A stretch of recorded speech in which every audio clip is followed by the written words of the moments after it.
The time is finally here to add some Ross round sections onto my beehives. The weather is set perfectly, even though it's a little bit cold today. The bees are primed, they're in the perfect position to accept these sections of Ross rounds. I think within 2 or 3 weeks, we're going to start to see the bees going up, drawing them out, filling them with honey. I'm hoping for a real bumper spring crop for my Ross round sections. I'll get my bee suit on, I'll go and open up the bees, and I'll show you exactly how to put on your Ross round sections onto your beehives. So this is the colony here that I'm going to use for my Ross round sections. It's a very funny time of year here at the moment. These are on double brood. The majority of that top box there is actually stores. They've been out on a good flow for the last couple of weeks.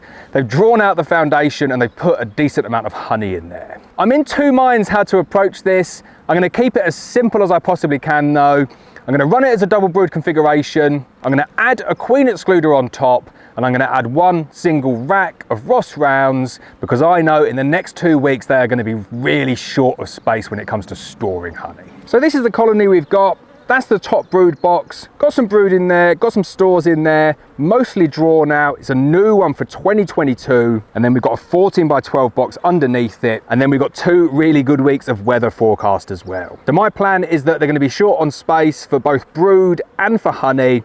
By putting that queen excluder on top and then the section rack, it means it's going to force them to work that section rack even if they don't want to work it. So there's the queen excluder directly on. Just going to give that a little scrape down now just to get rid of any of that burr comb, and then I'll get that section rack directly on top of it. So there we go, we're all set up. We've got the Ross round section rack on there. That's on the top, queen excluder underneath it, directly on top of my double brood configuration.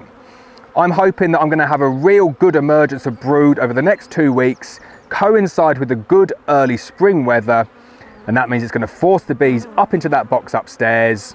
They're already up there checking it out, and then we'll see what happens over the next few weeks. So I'm really excited by this. This apiary is so good when it comes to producing honey all the way throughout the year. Big strong colony, double brood. The weather looks really good over the next couple of weeks as well. I reckon we're going to come back and we're going to see lots of action up here in the Ross round section rack. Just finishing it off there with the roof, with the feeder that I use as a crown board. Obviously I'm not feeding down into that. I keep my feeders on all the way throughout the year. Means that it's nice and warm at the top as well. Gives the bees even more encouragement to move up and to draw out that wax. I'll see you on the next episode where hopefully we're going to give you a bit of an update and show you just how much wax they've drawn out in that section rack.